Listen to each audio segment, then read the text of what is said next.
கொஞ்சமாவது. சரி, ஓகே, நீங்க என் மேல நிறைய அலிகேஷன் வச்சிருக்கீங்க. சோ மக்களுக்கு அதுக்கான நான் விளக்கத்தை கொடுத்துக்கிறேன்.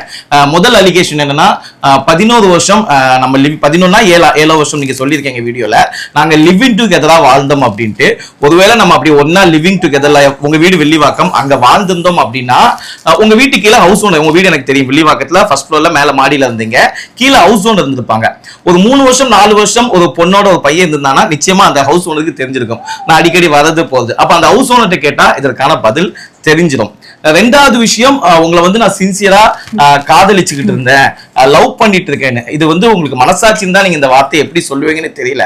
ஏன்னா உங்களை நான் ஒரு அன்பா தோழியா ஒரு சகோதரி லெவலுக்கு நான் பார்த்திருக்கேன். ஏன்னா முதல்ல வைஷுக்கும் எனக்கும் எப்படி பழக்கம்னா, என்னுடைய யூடியூப் சேனல்ல அவங்க ஒர்க் பண்ணியிருக்காங்க, அசிஸ்டன்ட் டைரக்டரா ஒர்க் பண்ணியிருக்காங்க. நான் வத்தி குச்சின்னு ஒரு வெப் சீரிஸ் பண்ணும்போது அதுல பெர்ஃபார்ம் பண்ணியிருக்காங்க. நல்ல திறமையான பொண்ணு, உண்மையிலே சொல்றேன், வைஷு மாதிரி ஒரு திறமையான பொண்ணு கிடையாது. நல்ல டேலண்ட், அவங்களுக்கு நிறைய ஆசைகள் இருக்கு, நிறைய படம் பண்ணணும், நிறைய ஷோஸ் பண்ணணும், இப்படிலாம் ஆசைகள் இருக்கு. என்கிட்ட நிறைய ஷேர் பண்ணியிருக்காங்க.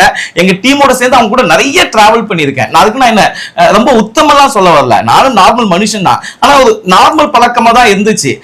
ஆனா அந்த பழக்கம் ஒரு லெவலுக்கு மேல போகும்போது என்னன்னா, அவங்க என்ன தெரியல, திடீர்னு ஒரு நாள் என்கிட்ட லவ் ப்ரப்போஸ் பண்ற மாதிரி பேச ஆரம்பிச்சாங்க. அப்ப இது கல்யாணத்துக்கு அப்புறம் இல்ல, கல்யாணத்துக்கு முன்னாடியே. எனக்கு இதுல துளி கூட உடன்பாடு இல்ல.